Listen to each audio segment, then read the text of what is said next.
Former military president, head of state Ibrahim Babangida left office just before, when he stepped aside, let me use his own words. He went back to Mina in Niger State. Some says, but I think it's unbelievable. It's more of there's a 50-room mansion on top of a hill. I doubt whether it's up to 50 room. In fact, clearly not. But a new house he retired into in Mina, Niger State. When his successor, Abdulsalami Abubakar, Abacha didn't leave office, he died, so he was buried in Kano. But Abdulsalami also retired to Mina in Niger State. Then, after Obasanjo finished office, he retired to Ota, and his house in Abeokuta is in Abeokuta South local government area. He stays there, he built a presidential library there, and from there he moves around the world. IBB doesn't move so much. Rather, the world moves to meet IBB in Mina.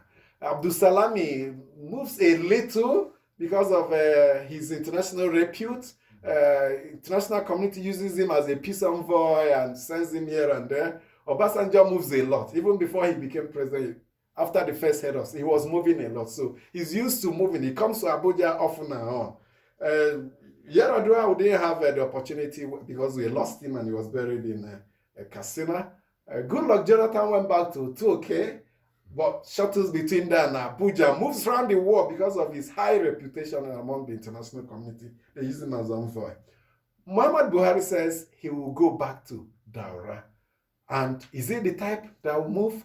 Will the international community tap on this resource? Is he the type that will move around the world, come to Abuja, go to Kaduna and go back? But he says he will stay in Daura.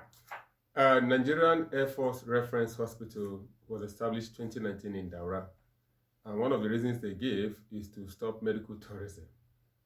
Congratulations. No, I don't understand what you mean. The Nigerian Air Force Reference Hospital, a world-class hospital, was established in Daura 2019. And one of the reasons they gave is to help stop medical tourism and to provide health services to the locals. And our dear president, congratulations for having that hospital in your community. So are you insinuating the president will be making use of that hospital? Remember, even before he became president, he was going to London. In fact, if this president will move, is to see his doctors in London. Now, we appreciate our leaders for going back to their hometown to settle after retirement, just like a professional footballer in Europe. Like Messi now. Messi is saying to maybe going back to Argentina to retire. Buenos Aires. Now, it's a good thing they go back home, not relocating to London, because the King, Charles, asked your president if he has a house in London. He said no, which means he will not be thinking of going to London to stay like 1 year, 2 years after retirement. He will remain in Daura. But what I'm saying is, Amechi, if all the facilities in Daura are produced in each and every local government in Nigeria, I will be willing to go to Irua and stay there. When you retire? When I retire. I'll be drinking palm wine. And stay there. There is a specialist hospital in Irua. Already existing in Irua. When Ebola or COVID, yes. It's one of the best laboratories. Yes, we'll take it to Irua. There are other factors that can make the locals live happily in their locality. And that's what we are saying. If you go to Europe, America, before TV comes in, there are some states that are known for wrestling. Every area you go there, they do wrestling. So people come from all around to visit them. There are others that deal with fear. I have a general hospital owned by the state government in Enugu. Is it not just in my community? It's in my village. Ire village, Enugu, a general hospital owned by the state government. When I retire, I have to go back to manage that one. Are you going to make use of a herbalist, or is there a general hospital in your place? At least there's a federal polytechnic, so maybe I'll go retire to teaching. I mean, you see, we are laughing over this issue, but I think we need national policy direction on it, the way other countries do. You mentioned former leaders, and perhaps maybe you forgot that Yakubu Gowon is still living. He has. Where did he retire to? He first ran out of the country.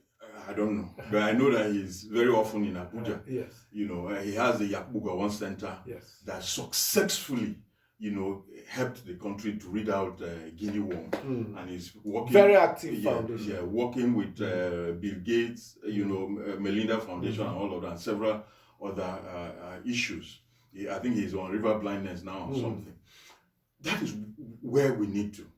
In the US and all of that, as you are living, you are encouraged as an outgoing president to pick interest in any of a project you want to, and the state helps in funding. NGOs and all of that, donor agencies also support, even vice presidents, do that.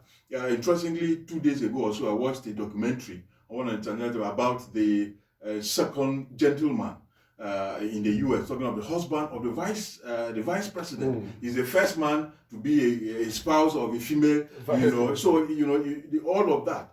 And there's so much you can, as we speak, he represents the country, and certain events, ceremonial, and all of that. So we need to help these people, the experience they have and the connections they have. We need that, to help one or two causes moving forward. They should be, even if it's a law, even if some states can also do that.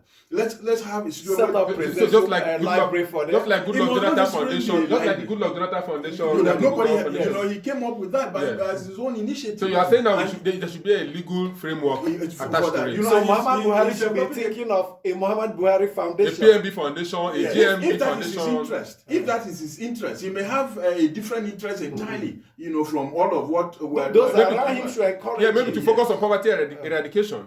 Or anti-corruption, or waterborne disease. After all, he's the African champion for anti-corruption, and all of. So these are some of the things that, and I think we need to streamline this so that we'll give them, like I said, they have connections and all of that can help, in facilitating and moving, doing so much more to help. Which means that they are retired, they are not tired. The president can set up an institute to research on cow breeding. Those 150 cows. Whenever he visits Daura, he goes to see them. If that is his definitely, thank you. Very definitely, well. He can go back to animal husbandry to those, so he can establish an institute. Animal husbandry. How do we move away? Though he believes in the old cattle route, he believes in it. But he has a ranch, so he should set up an institute that will study how to transmute from nomadic farming to sedentary farming. If that will solve the issue farmer-headed crisis in Nigeria. Thank you so much for joining us today. We'll come tomorrow with another edition. On behalf of the crew, my name is Amici, and enjoy your day.